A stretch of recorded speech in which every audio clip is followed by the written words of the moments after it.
हाय, good evening students. आज मैं आप लोगों को जैसे कि अभी टीवाई का एग्ज़ाम नेक्स्ट वीक में स्टार्ट होने वाला है और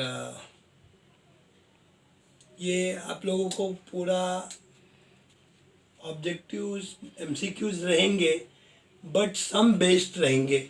सारे एमसीक्यूज़ सम बेस्ड रहेंगे। अगर आप लोगों को देखिए, मुंबई यूनिवर्सिटी के जो डीन हैं वो मेरे अच्छे दोस्त हैं। मैंने पूछा है डीन सर से, तो उन्होंने बताया कि एमसीक्यूज़ तो रहेंगे लेकिन सम बेस्ड रहेगा, जिसमें आप लोगों को पूरे लेसन का कंसेप्ट क्लियर रहना चाहिए। फर्स्ट ये बात याद रखिए। और सेकंड बात ये कि अभी जो आप लोगों को ये सब लेसन है, तो एमबीए इन फाइनेंस में जब आप लोग जाओगे, आप लोग एमबीए इन फाइनेंस करोगे, तो ये सब लेसन आप लोगों को क्लियर रहेंगे तो आप हाई स्कोर, अच्छा स्कोर अकाउंट्स में कर सकते हो। तो इसलिए लेक्चर को ध्यान से सुनिए और उसके बाद सम करने का ट्राई करेंगे। आज मैं आप लोगों को जो लेक्चर शुरू करने जा रहा हूँ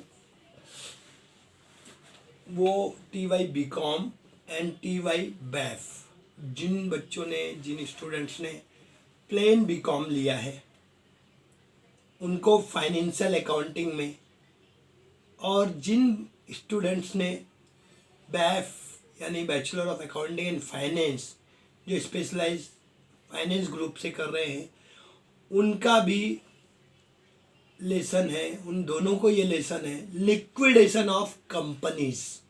ओके, फाइनेंशियल अकाउंटिंग में है ये लेसन।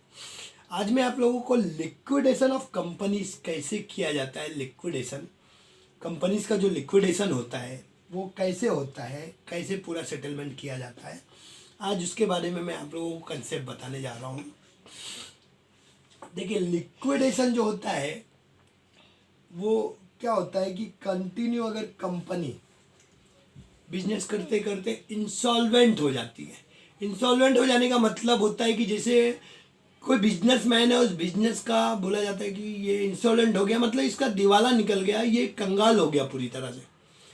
तो इसी तरह से कंपनी भी इंसॉल्वेंट हो जाती है पूरी तरह से, मतलब उसका दिवाला निकल जाता है, वो कंगाल हो जाती है पूरी तरह से। तो या बैंक करप्ट होने की वजह से कंपनी को बंद करना पड़ सकता है।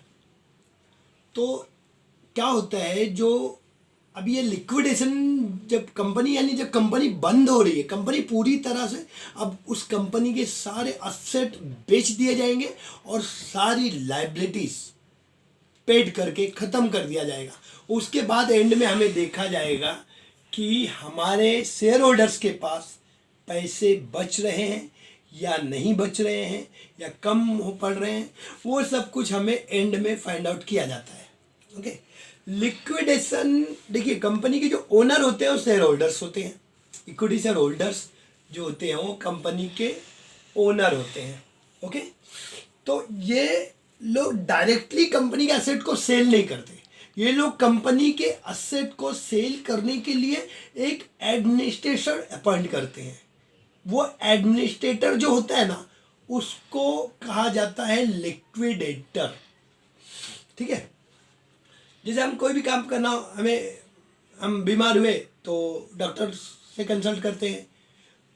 कुछ प्रॉब्लम्स हो गई, चोरी का केस या कुछ भी, तो हम पुलिस से कंसल्ट करते हैं। कुछ केस है तो उसके लिए लॉयर से कंसल्ट करते हैं। वैसे ही हम कंपनीज का जो असेट होते हैं सारे, उन असेट को सेल करवाना और सारी लाइबिलिटीज को पेड करवाना, इन सब जॉब के लिए हमें कंपनी को एक एडमिनिस्ट्रेटर अपॉइंट करना पड़ता है, जिसको लिक्विडेटर कहा जाता है।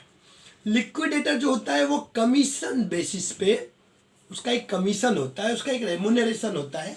वो तुम्हें इधर सब में मेंशन किया रहेगा कि इस लिक्विडेटर ने इस असेट को, लैंड एंड बिल्डिंग को, प्लांट एंड मशीनरी को, फर्नीचर को, स्टॉक को, डेटर्स को, कैश को, कैश तो नहीं, स्टॉक को या डेटर को, जिस भी असेट टेंजिबल हो या इनटेंजिबल हो, ऑल असेट को लिक्विडेटर है ना वो सेल करवाने की रिस्पॉन्सिबिलिटी लेता है। वो जो एडमिनिस्ट्रेटर अपॉइंट किया जाता है वो सारे एसेट को सेल करवाने की रिस्पॉन्सिबिलिटी लेता है। वो कितने में सेल करवा रहा है उसके ऊपर उसका एक फिक्स सर्टेन अमाउंट उसका कमीशन या रेमुनरेशन दिया जाता है लिक्विडेटर को।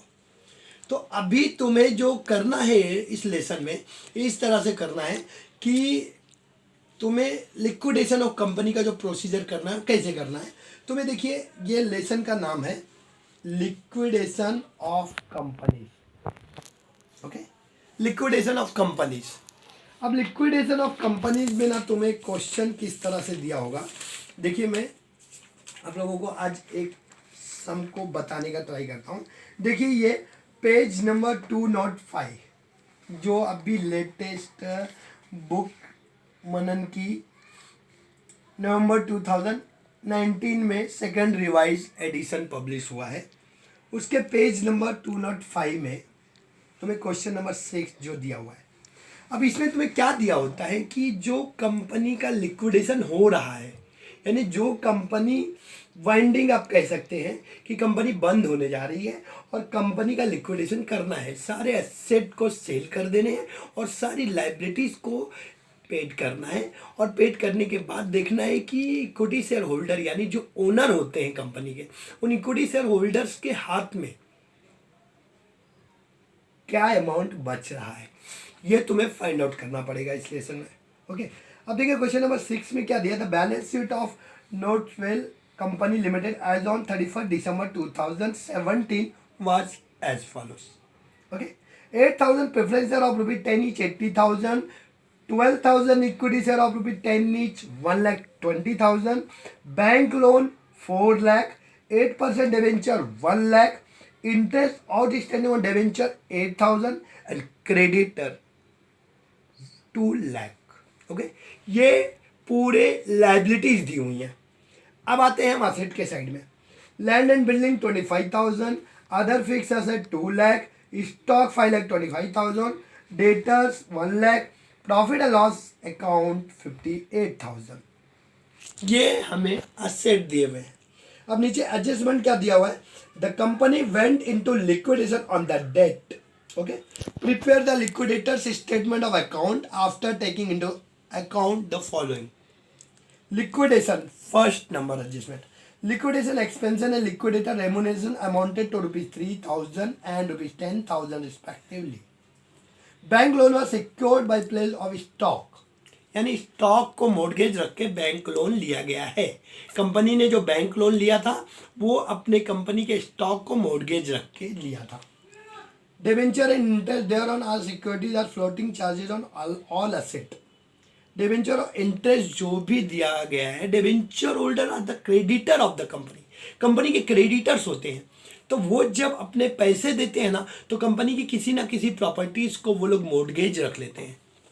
मॉर्गेज रखना यानी सिक्योर्ड रख लेना कि अगर हमारे डिबेंचर के पैसे क्लियर ना हो पाए तो हम इस प्रॉपर्टी को सिक्योर्ड रखे हैं, मॉर्गेज रखे हैं, हम इसको सेल करके हमारे अमाउंट को रिकवर कर सकते हैं। तो ये सारे फ्लोटिंग चार्जेस और ऑल एसेट को रख के लिया गया है। फिक्स एसेट वर रियलाइज एट बुक वैल्यू। देखो ये हमें रियलाइज जो करना है, सारे एसेट को जो रियलाइज करना है, जो सारी लाइबिलिटीज को पेड ऑफ करना है, वो बैलेंस शीट की वैल्यू में नहीं करना है। जिस वैल्यू में देखो हमारा लैंड था 5 लाख का बट रियलाइज हुआ 4 लाख में, तो हमें 4 लाख लिखना है।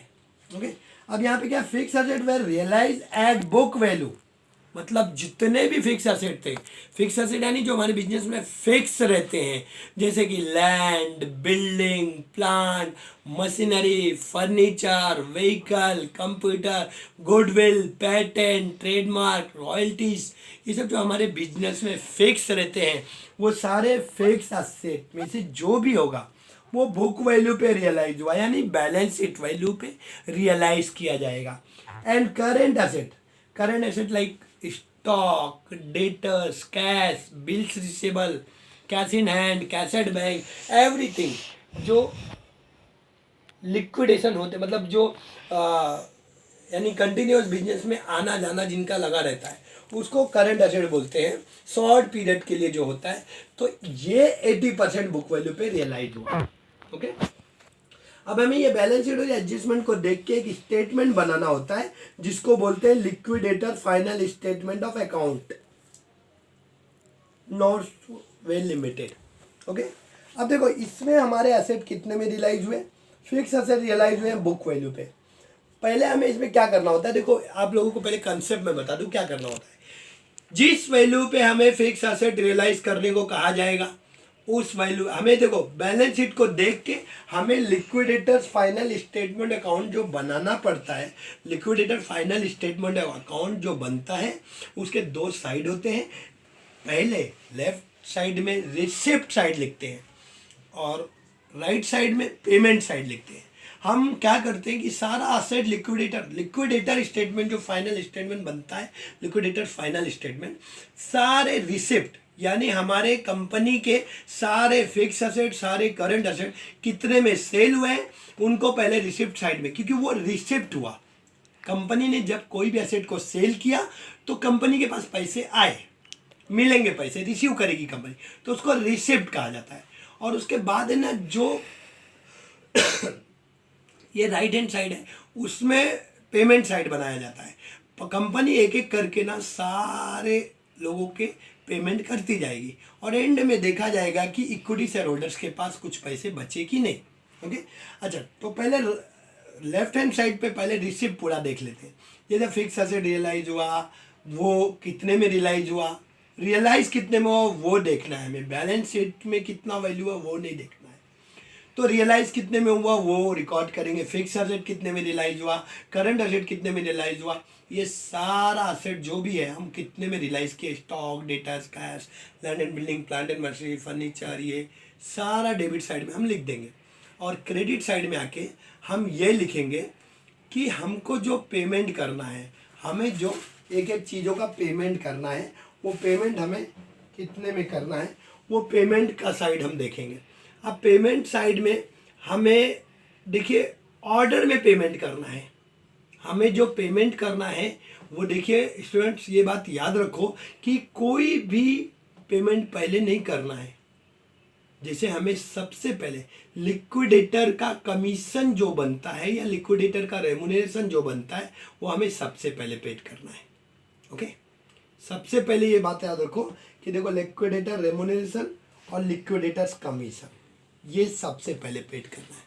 मतलब ऑर्डर में हमें जो लाइबिलिटी सबसे दूर दूर की है, पहले बाहर की लाइबिलिटी है, सबसे बाहर वालों को देखिए लिक्विडेटर हमारे असेट को सेल कर रहा है, हमारी लाइबिलिटीज को पेड करवा रहा है, तो हमें सबसे पहले उसका रेमुनरेशन या उसका कमीशन जो बनता है वो सबसे पहले दे देना है। उसके बाद हमें डिबेंचर का पेमेंट करना है। डिबेंचर के बाद अगर बैलेंस शीट में डिबेंचर का कोई आउटस्टैंडिंग इंटरेस्ट है तो उसको भी पेड करना है। अगर बैलेंस शीट के डेट से लेके और हमारी कंपनी का असेट सेल होने तक, लाइबिलिटी पेड होने तक 2 या 3 महीने का और एक्स्ट्रा पीरियड लग गया तो उस पीरियड का डिबेंचर भी आउटस्टैंडिंग बोल के हमें वो पेड करना है। डिबेंचर का पेमेंट होने के बाद हमें आउटसाइड लाइबिलिटीज पे आना है। जैसे क्रेडिटर है, बैंक ओवरड्राफ्ट है, बिल्स पेबल है, इनका पेमेंट करना है। इनको पेमेंट करने के बाद फिर हमें ऑर्डर में आना है। प्रेफरेंस शेयर होल्डर जो होते हैं उनका पेमेंट करना है। प्रेफरेंस शेयर होल्डर का पेमेंट करते समय अगर हम प्रीमियम पे पेड कर रहे हैं, रिडीम कर रहे हैं, तो प्रीमियम पे उनका प्रीमियम को पेड करना है। अगर उनका कोई डिविडेंड बाकी रह गया है तो फिर वो डिविडेंड पेड करना है। इन सबको पेड करने के बाद एंड में देखना है, रिसिप्ट साइड का टोटल करना है और पेमेंट साइड का टोटल माइनस करना है और ये फाइंड आउट करना है कि इक्विटी शेयर होल्डर्स के पास कंपनी का लिक्विडेशन होने के बाद इक्विटी शेयर होल्डर्स के पास कितने पैसे बचेंगे। ओके, फिर मैं एक बार बोलता हूँ, जो लाइबिलिटीज को पेड करना होता है इस ऑर्डर में पेड करना होता है। सबसे पहले लिक्विडेटर्स कमीशन, फिर लिक्विडेटर्स रेमुनरेशन, फिर उसके बाद डिबेंचर के पैसे देने होते हैं, फिर डिबेंचर का जो इंटरेस्ट बैलेंस शीट में लिखा हुआ है वो देना होता है। इसके अलावा भी अगर 2-3 महीने का पीरियड और गया पेड करने में डिबेंचर का पैसा तो उसका एक्स्ट्रा इंटरेस्ट जो होता है वो देना होता है। फिर आउटसाइड करंट लाइबिलिटीज जो भी होती हैं, creditor, bank overdraft, bill payable, वो सब पेड करना होता है। उसके बाद प्रेफरेंस शेयर होल्डर का पेमेंट करना होता है। अगर प्रेफरेंस शेयर होल्डर को प्रीमियम पे पेड कर रहे हैं तो प्रीमियम उनका देना होता है, और अगर उनका कोई डिविडेंड बाकी रह गया है तो डिविडेंड देना होता है। उसके बाद हम रिसिप्ट, यानी लेफ्ट हैंड साइड में सपोज हमने 10 लाख रिसीव किया है और 8 लाख हमने पेमेंट कर दिया है सबके मिला के, लिक्विडेटर्स रेमुनेशन से लेके प्रेफरेंस शेयर होल्डर के डिविडेंड तक का सारा पेमेंट 8 लाख रुपए में कर दिया है, तो 2 लाख रुपया जो हमारे पास बचता है कंपनी के पास, वो इक्विटी शेयर होल्डर्स डिस्ट्रीब्यूट करके ले लेते हैं, वो इक्विटी शेयर होल्डर्स का पैसा होता है। ठीक है, तो आज ये कंसेप्ट को आप लोग ध्यान से समझिए। नेक्स्ट लेक्चर में मैं आप लोगों को पूरा सम 1-2 बताने का ट्राई करूँगा, आप लोग अच्छे से क्लियर हो जाओगे। Okay, all the best, bye, take care.